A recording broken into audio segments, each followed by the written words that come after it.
நண்பர்கள் அனைவருக்கும் தமிழ் நிலாவின் அன்பு வணக்கங்கள். நாம் இந்த வீடியோவில் பிக் பாஸ் லீக், அதாவது ஆஸ்திரேலியன் T20 லீக்கில் வந்து பார்த்தீங்கன்னா டுடே 1:40 பிஎம்க்கு ஸ்டார்ட் பண்ணக்கூடிய ஹோபர்ட் ஹரிக்கேன்ஸ் அண்ட் மெல்போர்ன் ரெனகட்ஸ் இந்த இரண்டு அணிகளும் ப்ளே பண்ணக்கூடிய மேட்சுக்கான டீம் 11 ப்ரிடிக்ஷன் நம்ம சூப்பராக பார்க்க போகிறோம். ஸோ இந்த ரெண்டு மேட்ச்சுக்கும் நம்ம டீம் கொடுத்துருவோம். நம்ம ப்ரைமில் ஜாயின் பண்ணுறவங்க ஜாயின் பண்ணிக்க. ஸோ ஒரு விஷயம், நம்ம ப்ரிடிக்ஷன் போகிறதுக்கு முன்னாடி நம்மளுடைய டெலகிராம் குரூப்பில் ஜாயின் பண்ணாத நண்பர்கள் ஜாயின் பண்ணிக்கங்க. ஸோ இன்றைக்கான ஷெடியூல் இதுதான். ஸோ இன்றைக்கி வந்து முக்கியமாக நம்ம கான்சன்ட்ரேட் பண்ணுறது வந்து 3 மேட்ச். இந்த 3 மேட்ச்சில் வந்து பார்த்திங்கன்னா ஒரு மேட்ச் முடிஞ்சு. ஸோ இதில் மொத்தமும் இந்த ஷெடியூல் கிடையாது. ஸோ ஏற்கனவே நம்ம சொன்னதான். ஸோ இந்த ஷெடியூல் வந்து இதுதான். ஸோ இதில் வந்து மொத்தம் 3 மேட்ச் இருக்குது இன்றைக்கி டுடே நம்ம ப்ளே பண்ண போகிறது. ஸோ இந்த 3 மேட்ச்சுக்குமே எஸ்எல் டீம் கொடுக்குறோம், நம்ம ஜிஎல் டீம்ஸும் கொடுக்குறோம். ஸோ பிபிஎல்லை பொறுத்தவரை பெஸ்ட்டான ஜிஎல் டீம்ஸ்லாம் கொடுத்துருக்கோம். ஸோ அதுக்கான எவிடன்ஸ் நம்ம இருக்குது. ஸோ டெலகிராம் குரூப்பில் ஜாயின் பண்ணாத நண்பர்கள் ஜாயின் பண்ணிக்கங்க. ஸோ நல்ல ஒரு வின்னிங்ஸ்லாம் நண்பர்கள் நிறைய பேர் எடுத்துகிட்டு இருக்காங்க. ஸோ இதில் வந்து பார்த்தீங்க அப்படின்னா இதுவரை நம்ம இது ஜிஎல்லில் வின் பண்ண டீம். இதில் ஒரே ஒரு பிளேயர் மட்டும்தான் மிஸ்ஸிங். ஸோ அதில் தான் நம்ம வின் பண்ண முடியாமல் போச்சு. அதாவது டார்சி ஷாட் எடுத்து அவருக்கு விசி கொடுத்துருந்தோம்னா 1 crore ரீச் பண்ணியாச்சு. ஸோ அந்த மாதிரி ஒரு டீமு. ஸோ அது மட்டும் இல்லாமல் எஸ்எல்லில் நம்ம ஒரு நல்ல பெஸ்ட்டான டீம்ஸ் கொடுத்துட்ருக்கோம். நிறையா நண்பர்கள் வின் பண்ணியிருக்காங்க. ஸோ இது நம்ம ரீசெண்ட் மேட்சோட எஸ்எல் வின்னிங். ஸோ அது மட்டும் இல்லை, இந்த ஒரு மேட்ச்சு. ஸோ இது ஒரு மேட்ச்சு எஸ்எல் வந்து ரீசெண்டாக நல்ல ஒரு வின்னிங்ஸ் கிடச்சிருக்கு.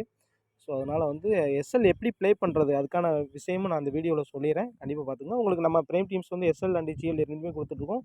இதில் பார்த்து நீங்கள் கரெக்டாக ஜாயின் பண்ணிங்க. டீட்டெயில்ஸ் எல்லாமே இதில் கொடுத்துருக்கோம். ஸோ நம்ம டெலகிராம் குரூப்பான லிங்க் வந்து பார்த்தீங்கன்னா டெஸ்கிரிப்ஷன் கொடுத்துருக்கோம். அல்லது @NILA_T11 அப்படின்னு நீங்கள் சர்ச் பண்ணி ஜாயின் பண்ணிக்கங்க. இது நான் லிங்க் வந்து பார்த்தீங்க அப்படின்னா நீங்கள் எப்படி சர்ச் பண்ணணும் அப்படின்னு சொல்லிட்டு நான் டெஸ்கிரிப்ஷனில் கொடுத்துருக்கோம். அல்லது வாட்ஸ்அப் நம்பர் நீங்கள் வந்து கனெக்ட் பண்ணி கூட நம்ம ப்ரைமில் ஜாயின் பண்ணிக்கலாம். ஸோ ஓகே நண்பர்களே, இப்போ நம்ம ப்ரிடிக்ஷனில் போகலாம். ஸோ ப்ரிடிக்ஷன் போகிறதுக்கு முன்னாடி இந்த எஸ்எல் எப்படி ப்ளே பண்ணுறது அதுக்கான ஒரு சின்ன ஒரு விஷயம் மட்டும் சொல்லிடுறேன். எஸ்எல் ப்ளே பண்ணும்போது ரொம்ப கவனமாக நம்ம ப்ளே பண்ணணும். என்ன அப்படின்னா நிறையா மேட்சஸ் இருக்கும். ஸோ எல்லா மேட்சுமே நம்ம நீங்கள் ப்ளே பண்ணக்கூடாது. உங்களுக்கு எது ஃபேவராக தோணுதோ அந்த மேட்ச். ஸோ இந்த மேட்ச் வின் பண்ணலாம், ஸ்வீராக வின் பண்ணுறதுக்கு சான்ஸ் இருக்குது, அந்த மாதிரி கெஸ் பண்ணக்கூடிய மேட்ச் மட்டும் நீங்கள் செலக்ட் பண்ணி விளையாடணும். நம்ம வந்து எஸ்எல் டீமே எல்லா மேட்ச்சுக்குமே நம்ம ஒரு 3 மேட்ச் இன்றைக்கி செலக்ட் பண்ணியிருக்கோம். அதுக்கு 3க்குமே கொடுப்போம்.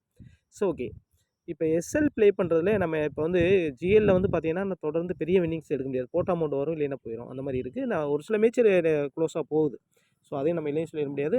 ஜிஎல் வின் பண்ணுறதுங்கிறது தொடர்ந்து நடைபெறக்கூடிய ஒரு விஷயம் இல்லை. ஸோ ஒரு மாதம் விளையாடுறோம் அப்படின்னா ஒரு 1 or 2 ஜிஎல் நம்ம வின் பண்ணுறதுக்கான பாசிபிலிட்டி அதிகமாக இருக்கும். அவ்வளோதான். ஆனால் எஸ்எல்லில் அதிகமான ப்ராஃபிட் நம்ம தொடர்ந்து எடுக்க முடியும். ஸோ ஓகே, ஆனால் அதுலேயும் வந்து பார்த்தீங்கன்னா பர்டிகுலராக மேட்ச்சை செலக்ட் பண்ணி தான் விளையாடணும். ஒரு நாளைக்கு வந்து பார்த்தீங்கன்னா ஒரு 2 மேட்ச் வின் பண்ணிட்டேன்னா அதோட ஸ்டாப் பண்ணிடும் தான். நமக்கு ஃபேவரான மேட்ச் மட்டும் போட்டு வின் பண்ணலாம். ஸோ ஓகே, இப்போ வந்து பார்த்தீங்கன்னா எஸ்எல் எப்படி ப்ளே பண்ணணும் அப்படின்னு பார்த்தீங்க அப்படின்னா, இப்போ ஒரே ஒரு மேட்ச்சு நீங்கள் செலக்ட் பண்ணுறீங்கன்னு வச்சுங்களேன். ஸோ அதில் நம்ம எப்படி ப்ராஃபிட் எடுக்கிறது அப்படின்னா, இப்போ வந்து ஒரே ஒரு டீம் எஸ்எல் டீம் நம்ம கொடுக்குறோம். ஸோ அதை வந்து இப்போ 179 கான்டெஸ்ட்டு 4 மெம்பர் கான்டெஸ்ட் இருக்குது. ஸோ அதில் வந்து ஒரு 10 கான்டெஸ்ட்டில் ஜாயின் பண்ணிக்கிறோம். ஸோ அந்த மாதிரி ஜாயின் பண்ணிங்கன்னா அப்போ நீங்கள் எவ்வளோ அமௌண்ட் ஸ்பெண்ட் பண்ணுற மாதிரி இருக்கும் அப்படின்னா 1790. ஸோ உங்களுக்கு எவ்வளோ ப்ராஃபிட் கிடைக்கும்? 10மே வின் பண்ணால் நமக்கு எவ்வளோ கிடைக்கும்? 6000 கிடைக்கும். ஸோ அப்போ நமக்கு எவ்வளவு நம்ம இன்வெஸ்ட்மெண்ட் பண்ணது 1790, நமக்கு ப்ராஃபிட் வந்து 4210. ஸோ அதே சமயத்தில் ஒரு 10 மேட்ச் இந்த மாதிரி வின் பண்ணிட்டோம் அப்படின்னா, நான் 10 மேட்ச் வின் பண்ணுறது கஷ்டம் தான். சப்போஸ் வின் பண்ணால் நம்மளுடைய கால்குலேஷன் இப்போ 10 மேட்ச்சுக்கு நம்ம எவ்வளோ ஸ்பெண்ட் பண்ண வேண்டியிருக்கும் அப்படின்னா 17,900. நம்மளுடைய டோட்டல் கெயின் அமௌண்ட் எவ்வளோ இருக்கும்? 60,000 இருக்கும். ஸோ இதில் நம்மளுடைய ப்ராஃபிட் என்னவாக இருக்கும் அப்படின்னு பார்த்தீங்கன்னா 42,100 இருக்கும். ஏன்னா 17,900 ஸ்பெண்ட் பண்ணியிருக்கோம். ஸோ இதான் நம்ம விஷயம். எஸ்எல்லை பொறுத்தளவில் என்ன அப்படின்னா, எஸ்எல்லை பொறுத்தளவு இந்த மாதிரி தான் நிறைய நண்பர்கள் பெரிய அளவில் வின் பண்ணிகிட்ருக்காங்க. ஆனால் என்ன அப்படின்னா எஸ்எல்லில் கரெக்டான டீமை கரெக்டாக செலக்ட் பண்ணி போடணும். ஸோ அதுக்கான விஷயம் நமக்கு எஸ்எல் டீமில் கொடுத்துட்ருக்கோம். ஸோ எதெல்லாம் வின் பண்ணுறதுக்கு பாசிபிலிட்டி இருக்குதுன்னு உங்கள் மைண்டில் தோணுதோ அதுக்கு ஏற்றவரை அந்த டீம்ஸில் வந்து நீங்கள் உங்களுடைய நீங்கள் வந்து ஸ்டார்ட் பண்ணுறீங்க அப்படின்னா, இனிஷியலாக ஸ்டார்ட் பண்ணும்போது இந்த 89 கான்டெஸ்ட்லாம் இருக்கும், 49 கான்டெஸ்ட்லாம் இருக்கும். ஸோ அந்த மாதிரி நீங்கள் வந்து கம்மியான அமௌண்ட்லேயே ஸ்டார்ட் பண்ணுங்கள். வின் பண்ணும்போது அப்படியே நீங்கள் இன்க்ரீஸ் பண்ணிக்கங்க. ஸோ ஓகே நண்பர்களே, இப்போ நம்ம ப்ரிடிக்ஷனில் போகலாம். ஸோ இந்த மேட்சை பொறுத்தளவில் எங்கே ப்ளே போகிறாங்க அப்படின்னு பார்த்தீங்க அப்படின்னா, ஹோபர்ட்டில் தான் ப்ளே பண்ண போகிறாங்க. ஹோபர்ட் ஹரிக்கேன்ஸ் அண்ட் ரெனகட்ஸ் ப்ளே பண்ணுறாங்க. ஸோ ஹோபர்ட்டில் வந்து எந்த மாதிரி விஷயங்கள் நடந்திருக்கு அப்படின்னா, பிச் ரிப்போர்ட்டை பொறுத்தவரை டோட்டல் மேட்ச் ப்ளேடு வந்து பார்த்தீங்கன்னா 57 மேட்ச் ப்ளே பண்ணியிருக்காங்க. இதில் ஃபஸ்ட் பெட் பண்ண டீமு 32 முறையும், செகண்ட் பெட் பண்ண டீமு 25 முறையும் வின் பண்ணியிருக்காங்க. இந்த ஃபஸ்ட் பெட் பண்ண டீம் அதிகமாக வின் பண்ணுறதுக்கு ஒரு ரீசன் அப்படின்னா, சம்டைம் இந்த பிச்சு வந்து ஸ்லோ ஆகும். போக மேட்ச் ப்ளே பண்ண அதிகமான மேட்ச் ப்ளே பண்ணிகிட்டே இருந்தாங்கன்னா ஸ்லோ ஆகும். ஸோ அந்த மாதிரி டைமில் ஸ்பின்னர்ஸுக்கு விக்கெட் கிடைக்கும். ஆனால் இனிஷியல் மேட்சஸ்லாம் கொஞ்சம் ஃபாஸ்ட் பவுலிங் தான் சப்போர்ட்டிங் அதிகமாக இருந்திருக்கு. இங்கே ஃபஸ்ட்டு நீங்கள் ஆவரேஜ் ஸ்கோர் அப்படின்னு பார்க்கும்போது 167 இருந்திருக்கு. பிரிஸ்பேன் ஹீட் 212க்கு 3 விக்கெட்டு. மெல்போர்ன் ரெனகேட்ஸ் வந்து மோசமான ஒரு தோல்வி அடைஞ்சிருக்காங்க. 60க்கு 10 விக்கெட் லூஸ் பண்ணியிருக்காங்க.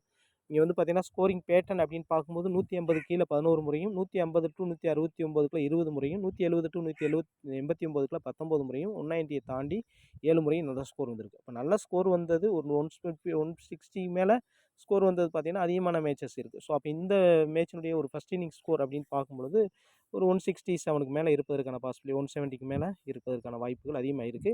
ஒரு விக்கெட் பேட்டிங் ட்ராக்காக கொடுப்பதற்கான நிறையா பாசிபிலிட்டி இருக்குது. ஸோ அந்த விஷயத்தையும் கொஞ்சம் கெஸ் பண்ணிக்கணும். ஸோ ஏன்னா ஓரளவு டீசென்ட் பேட்டிங் ட்ராக்காக தான் இருந்திருக்கு. இந்த ஒரு ஆவரேஜான ஃபஸ்ட் இன்னிங்ஸ் ஸ்கோரை வச்சு பார்த்தாலே நமக்கு தெரியும். It's okay. இந்த பர்டிகுலர் பிச்சில் எந்த மாதிரி விஷயங்கள் ஸ்கோர் வந்திருக்கு அப்படின்ற விஷயத்தை இப்போ ரீசெண்ட் மேட்சஸ் அப்படின்னு பார்க்கும்போது லாஸ்ட் சீசனில் நடந்த இந்த மேட்ச் வந்து பார்த்தீங்கன்னா சிட்னி சிக்ஸர் 180க்கு 7 விக்கெட் லூஸ் பண்ணி அடிச்சிருக்காங்க. அதில் ஹோபர்ட் ஹரிக்கன்ஸ் சேஸ் பண்ணும்போது 156க்கு 8 விக்கெட் லூஸ் பண்ணி தோற்றுருக்காங்க. So okay. அதே சமயத்தில் இங்கே ஒரு சில இந்த மாதிரி விஷயங்கள் நடக்கும். இன்ஷியல் மேட்சஸில் இந்த மாதிரி நடக்கும். சிட்னி தண்டர் 135க்கு 10 விக்கெட் லூஸ் பண்ணால் ஹோபர்ட் ஹரிக்கன்ஸ் 5 விக்கெட் லூஸ் பண்ணி வின் பண்ணியிருக்காங்க. ஸோ அதே மாதிரி இங்கே மெல்போர்ன் ஸ்டார் லோ ஸ்கோரிங் ஒரு சில மேட்சஸ் அமைஞ்சிருக்கு. மெல்போர்ன் ஸ்டார் வந்து பார்த்தீங்கன்னா 111 அடிச்சிருக்காங்க. அதில் ஈஸியாக ஹோபர்ட் ஹரிக்கன்ஸ் ஈஸியாக வின் பண்ணிட்டாங்க. ஆனால் அதுலேயும் 8 விக்கெட் லூஸ் பண்ணியிருக்காங்க. அந்த விஷயத்தையும் பார்க்கணும். பொதுவாக அந்த ஆஸ்திரேலியன் T20யில் வந்து பார்த்தீங்க அப்படின்னா நிறைய விக்கெட் லூஸ் ஆகும். அந்த விஷயத்தை நம்ம கெஸ் பண்ணி பார்த்துக்கணும். இங்கே வந்து பாருங்கள் அட்லஸ் டைகர் வந்து பார்த்தீங்கன்னா ஃபஸ்ட் இன்னிங்ஸில் வந்து பார்த்தீங்கன்னா 170 ஃபார் 77 ஃபார் 6 விக்கெட்டு. ஹோபர்ட் ஹரிக்கன்ஸ் அது ஈஸியாக 3 விக்கெட் லூஸ் பண்ணி 178 வின் பண்ணிட்டாங்க. ஆனால் ஹோபர்ட் ஹரிக்கன்ஸுடைய வெற்றி வாய்ப்பு இங்கே அதிகமாக பார்க்க. ஏன்னா அதிகமான மேட்சஸ் எங்களுடைய ஹோம் கிரவுட் அட்வான்டேஜஸ் இருக்குது. நிறைய மேட்சஸும் வின் பண்ணியிருக்காங்க. ஹோபர்ட் ஹரிக்கன்ஸுடைய வின்னிங்ஸ் அதிகமாக இருந்திருக்கு. இப்போ டீம் வைஸாக பார்க்கும்போது 2 டீமையும் கம்பேர் பண்ணி பார்க்கும்போது ஹோபர்ட் ஹரிக்கன்ஸ் தான் டாமினன்ஸ் ஆகியிருக்காங்க. ஸோ அந்த அடிப்படையில் பார்க்கும்பொழுது இந்த மாதிரி ஸ்கோரிங் பேட்டர்ன் அமைஞ்சிருக்கு. ஸோ அதனால் ஹோபர்ட் ஹரிக்கன்ஸ் வின் பண்ணுறதுக்கான பாசிபிலிட்டி அதிகமாக இருக்குது. ஸோ இந்த பர்டிகுலர் பிச்சில் அவங்களுடைய வின்னிங்ஸு அதிகமாக இருந்திருக்கு. ஸோ அந்த விஷயத்தை பார்த்துங்க.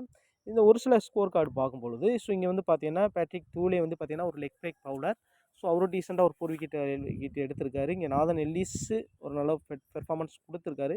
பேட்டிங் வைஸாக பார்க்கும்பொழுது இந்த பிளேஸ்லாம் இப்போ ப்ளே பண்ணலை. இங்கே வந்து டிம் டேவிட்டு ஓரளவு டீசென்ட் இன்னிங்ஸ் ஆடி இருக்காரு. ஃபாஸ்ட் பவுலிங் நல்லா சப்போர்ட்டிங். ஃபாஸ்ட் பவுலிங் அதிகமான விக்கெட்ஸ் எடுத்திருக்காங்க. ஒரு சில ஸ்பின்னர் செகண்ட் ஆஃப் ஸ்பின்னர் வந்து விக்கெட்ஸ் எடுப்பதற்கான பாசிபிலிட்டி அதிகமாக இருக்குது. இங்கே ஃபாஸ்ட் பவுலிங் பாருங்கள். இப்போ நாதன் எல்லிஸ் 4 விக்கெட் எடுத்திருக்காரு. துலே ஐக்கன் 3 விக்கெட் எடுத்திருக்காரு. இங்கே சாம்ஸ் வந்து பார்த்தீங்கன்னா 4 விக்கெட் எடுத்திருக்காரு. ஸோ இந்த அது மாதிரி ஸ்கோரில் வந்து பார்த்தீங்கன்னா அந்தளவுக்கு ஒரு டிம் டேவிட் ஒரு இன்னிங்ஸ் சூப்பராக இந்த பர்டிகுலர் பிச்சில் நல்லாவே ஸ்கோர் பண்ணியிருக்காரு. ஸோ அந்த விஷயத்தை மைண்டில் வச்சுங்க. So okay. இப்போ வந்து பார்த்தீங்கன்னா இப்போ பிளேயிங் 11 பார்த்துடலாம். ஸோ பிளேயிங் 11 பொறுத்தளவில் இப்போ மெல்போர்ன் ரெனகேட்ஸை பொறுத்தளவில் ஸோ பிளேயிங் 11 எந்த மாதிரி இருக்குது அப்படின்னு பார்த்தீங்க அப்படின்னா ஸோ இன்னிங்ஸை ஓப்பன் பண்ணுறது டீகாக் அண்டு சோக்கில் இருக்குது. ஸோ அதுக்கடுத்து நம்பர் 3ல் ஃப்ரேசர் மெக்கார்க்கு வர்றாரு. ஸோ இவருடைய பேட்டிங் லாஸ்ட் சீசன் அதுக்கு முந்தின சீசன் எல்லா சீசனுமே பார்த்துட்ருக்கோம். சூப்பராக ப்ளே பண்ணார். முக்கியமான பேட்ஸ்மேன் டாப் ஆர்டர்லாம் ஃபெயிலியர் ஆகும்போது இவருடைய பேட்டிங் மட்டும் நிறையா மேட்ச் கிரியேட்டாக இருந்திருக்கு. ஸோ நல்லாவே பெர்ஃபார்ம் பண்ணுறாரு இந்த பர்டிகுலர் பிச்சில். ஸோ இந்த பர்டிகுலர் இந்த சீரியஸில் பிபிஎல் சீரீஸில் ஸோ நல்ல ஒரு பேட்ஸ்மேனை பார்க்கலாம். அதுக்கடுத்து வந்து பார்த்தீங்கன்னா வெல்ஸு ஃபின்ச்சு ஸோ இவங்களுடைய பேட்டிங்லாம் இருக்குது. ஸோ அதுக்கடுத்து நம்பர் 4ல் வந்து பார்த்தீங்கன்னா மேட்டின்சன் வராரு. ஸோ மேட்டின்சனுடைய பெர்ஃபார்மன்ஸும் பூவராக இருக்குது. ஆனால் அது பூவராக இருக்கிற பட்சத்தில் இவர் அவுட் ஆகிட்டார் அப்படின்னா சப்போஸ் இவங்களுடைய பெர்ஃபார்மன்ஸ் பெஸ்ட்டாக இருப்பதற்கான பாசிபிலிட்டி இருக்குது. ஃபின்ச்சோ வெல்ஸோ ஸோ வெல்ஸும் ஒரு சில மேட்சஸ் நல்லாவே பெர்ஃபார்ம் பண்ணியிருக்கு. இப்போ சதர்லாந்தனுடைய பேட்டிங் அண்ட் பவுலிங் ரெண்டு பெர்ஃபார்மன்ஸுமே பெட்டராக இருக்குது.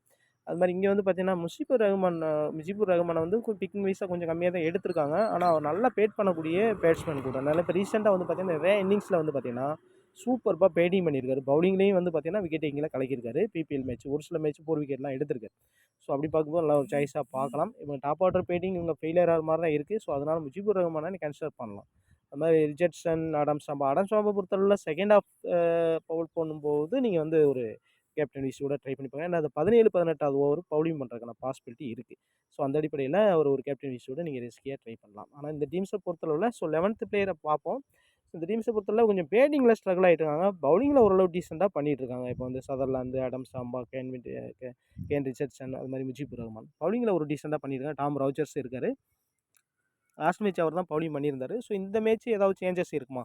ஸோ அது பார்க்கலாம். ஸோ அந்தளவுக்கு ஓரளவு டீசென்ட் பெர்ஃபார்மன்ஸ் கொடுத்துருக்காங்கன்னா பேட்டிங் பவுலிங் அப்படின்னு பார்க்கும்பொழுது ஒரு பெஸ்ட்டாக சொல்ல முடியல. ஆனால் இப்போ ஹோபர்ட் ஹரிக்கன்ஸை பொறுத்தவரை உங்களுடைய பெர்ஃபார்மன்ஸு கிரியேட்டாக இருப்பதற்கான பாசிபிலிட்டி அதிகமாக இருக்குது. ஏன்னா இப்போ இங்கே வந்து பார்த்தீங்கன்னா இவங்க வின் பண்ணுறதுக்கான பாசிபிலிட்டி அதிகமாக இருக்குது. ஏன்னா இவங்களுடைய வின்னிங்ஸ் வந்து அதிகமாக இருந்திருக்கு. ஸோ இந்த பர்ட்டிகுலர் பிச்சில் மைக்ரோமெட்டு அது மாதிரி டிம் டேவிட்டு, இப்போ ஹெய்னோடைய ரீசெண்ட் ஃபார்மு, ஜுவல் இப்போ ரீசெண்டாக இந்த பிபிஎல்லே சூப்பராக ஆடிட்டு இருக்காரு. ஹெய்னோடைய ஒரு இங்கிலீஷ் பேட்ஸ்மேன், அவருடைய பெர்ஃபார்மன்ஸும் பெஸ்ட்டாக இருந்திருக்கு. நிறைய கிரேட் இன்னிங்ஸ்லாம் ஹெய்னை பொறுத்தவரை ஆடி இருக்காரு. ஒரு நல்ல பேட்டிங் ட்ராக்காக கொடுக்குற பக்கத்தில் இவங்களுடைய பேட்டிங்லாம் சூப்பராக இருப்பதற்கான பாசிபிலிட்டி இருக்குது. லாஸ்ட் மேட்ச் கூட ஜோர்டான் ஒரு சூப்பரான ஒரு இன்னிங்ஸ் ஆடினார். ஸோ அது மாதிரி ஓவன், சௌத்ரி ஒரு டீசென்ட் இன்னிங்ஸ் ஆடினாங்க. பேட்டிங்கில் ஆண்டர்சன் பெஸ்ட்டாக இல்லைனாலும் பவுலிங்கில் ஒரு டீசெண்டாக இருந்துட்டு இருக்காரு. ஏன் நாதன் எலிஸ் வந்து ஃபஸ்ட் பவுலிங் பண்ணாங்கன்னா டெத் ஓவர் பவுலிங் பண்ணும்போது அதிகமான விக்கெட்ஸ் எடுப்பதற்கான வாய்ப்பு இருக்குது. ஒரு கேப்டன் வீசி ட்ரை பண்ணிப்பாங்க. செகண்ட் பவுல்னால் கொஞ்சம் ரிஸ்க் தான். ஃபஸ்ட் பவுலிங்காக இருக்கிற பட்சத்தில் நாதன் எலிஸ் நிறைய மேட்சஸில் 4 விக்கெட் 5 விக்கெட் கால் எடுத்திருக்காரு. ஸோ அங்கே ஸ்டான்லாக் ஒரு டீசென்ட் பவுலராக இருந்திருக்காரு. ஸோ இன்றைக்கி பிளேயிங் லெவலில் இருப்பாரான்னு பார்க்கணும். ஸோ பிளேயிங் லெவலில் ஒரு சில சேஞ்ச் நடப்பதற்கான வாய்ப்பு இருக்குது. மெரிடித் உள்ள வரக்கான வாய்ப்பு இருக்குது. அல்லது கெட்ஸ்லோக்குள்ள உள்ள வரலாம். இங்கே வந்து மாதிரி மேத்யூவோடு உள்ள வரக்கான பாசிபிலிட்டி இருக்குது. ஸோ ஸ்டூவர்ட் ரோஜர் 11th பிளேஸாக இருப்பார். So okay. ஸோ இதை வந்து பார்த்தீங்கன்னா பிளேயிங் 11. அதுக்கடுத்து பெஸ்ட் பெர்ஃபார்மன்ஸ் வைஸாக பார்க்கும்பொழுது இந்த மேட்ச்சில் வந்து பார்த்தீங்கன்னா இந்த சீரியஸில் நல்லாவே பெர்ஃபார்ம் பண்ணியிருக்கு. ஜுவல் ஹெய்னோட பெர்ஃபார்மன்ஸு கிரேட்டாக இருக்குது. நல்ல ஒரு ஃபார்மில் இருக்கார். லாஸ்ட் 2 மேட்ச் ஃபெயிலியர் ஆகிருக்காரு. ட்ரை பண்ணி பார்க்கலாம். டிம் டேவிட் இந்த பர்டிகுலர் கிரவுண்ட் நல்லாவே ஆடிக்கிறார். டெர்மோட்டும் சூப்பராக ஆடி இருக்காரு. கிளர்க்கு பொதுவாக பிபிஎல் சூப்பராக ஆடக்கூடிய ஒரு பிளேயர். அது மாதிரி ஆல்ரவுண்ட் பெர்ஃபார்மன்ஸ் அப்படின்னு பார்க்கும்பொழுது சதர்லாந்து அண்டு ஜோர்டன் பெஸ்ட்டாக இருக்குது. பவுலிங்கில் இவங்கெல்லாம் பெஸ்ட்டாக தான் இருந்திருக்காங்க. ஸோ அந்த இடத்துல இவங்கெல்லாம் ட்ரை பண்ணி பார்க்கலாம். So okay. ஸோ அதுக்கடுத்து வந்து பார்த்தீங்கன்னா இது ஒரு ஒரு இது ஜிஎல் டீமாக யூஸ் பண்ணிங்க. இதே எஸ்எல் அப்படின்னா நீங்கள் வந்து நீங்கள் வந்து பார்த்தீங்கன்னா ஜோர்டான் அண்டு சதர்லாந்து கேப்டன் வீசி ட்ரை பண்ணி பாருங்கள். நல்ல ஒரு சாய்ஸாக இருக்கும். ஸோ ஓகே நண்பர்களே, நம்ம வீடியோ ஷார்ட்டாக முடிச்சிருக்கோம். நம்ம டீம்ஸ் கொடுத்துருக்கோம். டீம்ஸில் ப்ராப்பராக கொடுத்துருவோம். நீங்கள் இன்ட்ரெஸ்டிங் தான் நம்ம ப்ரைமில் ஜாயின் பண்ணிங்க. நம்ம டெஸ்கிரிப்ஷனில் வாட்ஸ்அப் நம்பர் கொடுத்துருக்கோம். அதில் பார்த்து ஜாயின் பண்ணிங்க. மீண்டும் இன்னொரு வீடியோ சந்திப்போம். நன்றி, வணக்கம்.